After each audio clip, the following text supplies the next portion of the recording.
ان کا سینیریو بالکل ڈفرنٹ ہے. سود کی ممانعت کی میں بات کر رہا ہوں, یہ ایپس فراڈ ہیں, یہ ڈرامے بازیاں کر رہی ہیں, جھوٹ بول رہی ہیں, لیکن دوسری طرف ان لوگوں کو میں یہ خاص طور پہ ان سے مخاطب ہوں کہ جنہوں نے ایک ایک ایپ چھوڑ کے چار چار ایپ سے اسی طرح 20 25 ہزار روپے نکلوا لیے. آپ کے گھر میں اگر کوئی پرابلم ہے, کوئی ایشو ہے, مسئلے مسائل ہیں, ٹینشنیں ہیں, وہ ساری ایک طرف, لیکن یہ پریکٹس اگر آپ جسٹیفائی کریں کہ میرے معاشی حالات کی وجہ سے میں نے چار چار اپلیکیشن سے لون لے لیا, جس وقت یہ سارا مسئلہ نہیں بنا ہوا تھا, یہ سارے کا سارا جو اس وقت شور پڑ چکا ہے یہ نہیں پڑا ہوا تھا, اس وقت یہ پریکٹس ہوتی رہی ہے نا. آپ اس چیز کو تو تسلیم کریں گے, آپ کے آس پاس کئی ایسے لوگ ہوں گے, کئی ایسے ہمارے بہن بھائی ہوں گے کہ جنہوں نے معاشی بدحالی کی وجہ سے یا اپنی فائنینشیل پرابلمس کی وجہ سے تنگ آ کر کسی بھی وجہ سے یہ لون لیے, اور پھر ایک کے بعد ایسے لوگ ایسے کیسز سامنے آئے کہ ایک کے بعد دوسرا, دوسرے کے بعد تیسرا, کم از کم انہوں نے اپنے ساتھ جو زیادتی اس وقت کی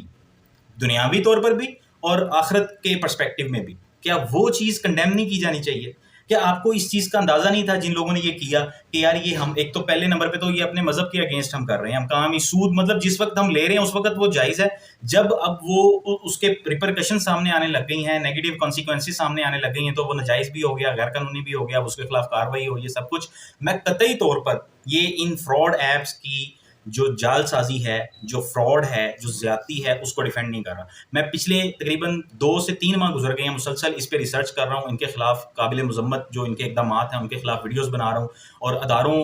کے حوالے سے بھی آپ کو اپڈیٹ کر رہا ہوں, سب کچھ کر رہا ہوں. لیکن دوسری طرف ہمیں اپنے لوگوں کو بھی سمجھانے کی ضرورت ہے کہ کیا آپ کو یہ بات اس وقت سمجھ نہیں آئی کہ یار یہ کام تو خراب ہے, یہ تو سود کی تو ممانعت ہے اسلام میں, سود تو اسلام میں جائز نہیں ہے. دوسرے نمبر پہ مجھے اگر کوئی اپلیکیشن اس طرح سے لون دے رہی ہے تو کیا وجہ ہو سکتی ہے, میرے اتنے راکھے کیوں بن رہے ہیں, یہ میرے اتنے ہمدرد کیوں بن رہے ہیں. اچھا, ایک تو یہ چیز ہو گئی پوری. سود کے بارے میں نے بات کی کہ سود کی ممانعت کے پیچھے اصل میں مسئلہ یہ ہے کہ جب کوئی بندہ اس نیت کے ساتھ آپ کو پیسے دیتا ہے نا کہ وہ اس کے اوپر انٹرسٹ چارج کرے گا, تو وہ صرف آپ کی ایک ضرورت فلفل نہیں کرتا,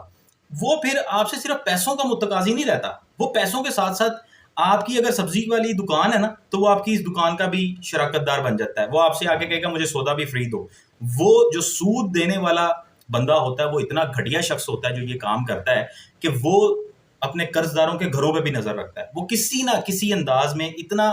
ذلیل کر دیتا ہے ان لوگوں کو, اتنا بے عزت کرتا ہے, ان کی انا کو, ان کی عزت نفس کو مجروح کرتا ہے کہ وہ ان کے لیے پھر ایسے مسائل کریٹ کر دیتا ہے کہ جس کی کچھ سمجھ نہیں آتی, معاشرے کا نظام ہی تباہ و برباد ہو کے رہ جاتا ہے. اسی چیز کو مد نظر رکھتے ہوئے اسلام نے سود کی ممانعت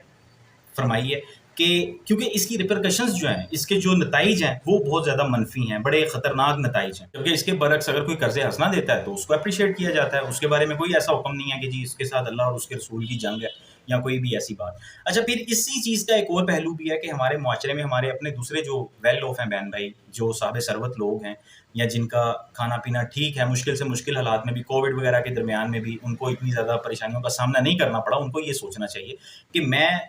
بظاہر جو بذات خود میں کوئی مذہبی اسکالر تو نہیں ہوں, لیکن میں نے یہ چیز دیکھی کہ اللہ تعالیٰ قرآن پاک میں بارہا اور بلکہ پہلے ہی پارے میں سورہ بقرہ کی ابتدائی چند آیات کی اگر آپ ترجمہ پڑھیں تو 3 نشانیاں شروع میں ہی اللہ تعالیٰ مومنوں کی بتاتا ہے, جس میں وہ کہتا ہے کہ جی جو ایمان لائے بالغیب, دیکھے بغیر ایمان لائے, جو صلات قائم کرتے ہیں, نماز قائم کرتے ہیں اور اللہ تعالیٰ کے عطا کیے ہوئے رزق میں سے خرچ کرتے ہیں, دوسروں کے اوپر بھی خرچ کرتے ہیں. تو ہمارے بھی کئی ایسے دوست, ہمارے ایسے احباب, ایسے بے شمار لوگ ہیں کہ جو آپ اگر غور کریں تو آپ کی سراؤنڈنگز میں, آپ کے اپنے رشتہ داروں میں, آپ کے دوستوں میں بے شمار ایسے لوگ ہوتے ہیں کہ جو سفید پوشی میں اپنے آپ کو ڈھانپ کے, چھپا کے کسی نہ کسی طرح گزارا کر رہے ہوتے ہیں. وہ ایسے بہت سارے لوگ اس ایپ کا اور ایسے سود خور مافیا کا شکار ہوئے ہیں. تو یہ جو صاحب ثروت لوگ ہیں ان کی بھی ذمہ داری ہے کہ آپ اپنی سراؤنڈنگز میں نظر رکھیں. یہ تو آپ نے اس حوالے سے تو بے شمار واقعات, احادیث اور آیات سن رکھی ہوں گی کہ یہ آپ کی پرائمری رسپانسبلٹی ہے. آپ سے پوچھا جائے گا آپ کے ہمسایوں کا, رشتہ داروں کا, ان سب کا. تو اگر 5-10 ہزار کے لیے آپ دیکھیں نا, 20,000 15-20 ہزار کے لیے لوگوں نے اتنا بڑا رسک لیا اور ایسی ایسی مصیبتوں میں پھنس گئے اور اتنا کچھ انہیں برداشت کرنا پڑا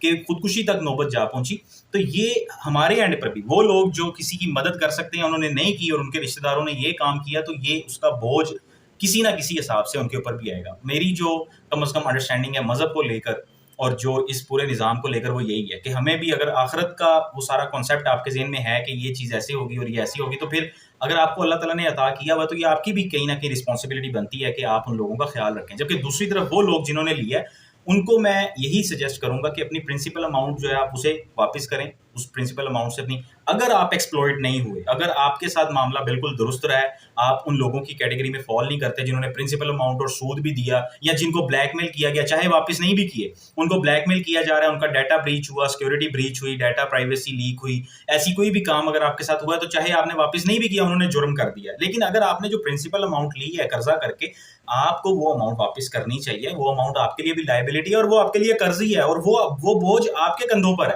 یہ جو چیز ہے نا کہ اب میں نے لے لیا ہے، ان ایپس کے خلاف اب آگ لگ گئی ہے، یا یہ ایک ایشو بن چکا ہے نیشنل لیول پر، تو اس کو سوچتے ہوئے آپ کہیں گے جی واپس نہیں کرنا، ٹھیک ہے بھاڑ میں جائے، یہ چیزیں آپ کے لیے بھی کوئی نہ کوئی نیگیٹو نتیجہ اس کا آنے والے وقت میں نکل سکتا ہے. اور اس پوری ڈیبیٹ کے پیچھے، اس ساری بات کے پیچھے فارمولا وہی ہے کہ جو زیادتی کر رہے ہیں ان کے خلاف تو ہم بول رہے ہیں، ان کے خلاف تو ادارے بھی متحرک ہو رہے ہیں، ان کے خلاف تو لوگ بھی اکٹھے ہو رہے ہیں، لیکن اس اینڈ پہ بھی اگر کسی کی غلطی ہے، ہمارے اپنے بہن بھائیوں کی اگر کوئی غلطی ہے تو ہمیں اس کو بھی ریکگنائز کرنا چاہیے، اسے فکس کرنا چاہیے، ان کو صحیح ڈائریکشن دکھانی چاہیے، اور انہیں یہ بتانا چاہیے کہ یہ طریقہ نہیں ہے اپنی مسائل سے، پریشانیوں سے فرار کا، اس طریقے سے نہیں ہونا چاہیے. اس کے علاوہ ساتھ ساتھ چونکہ اب ادارے کام کر رہے ہیں، ایس ای سی پی کی ریگولیشنز کے حوالے سے، پاکستان لون ایپ پالیسی کے حوالے سے ہم نے بات کی ہے، ہم نے ایف آئی اے کے چھاپوں کے حوالے سے بات کی ہے، ایس بی پی کے کردار پہ بات کی ہے، پی ڈی اے کی ریگولیشنز پہ بات کی ہے. تو ایسا پاسبل ہے کہ یہ جو لائسنسنگ والا معاملہ چل رہا ہے نا کہ ایس ای سی پی نے اس کو لائسنس دے دیا، اس کو لائسنس دے دیا، یہ ایپس دوبارہ سے اپنا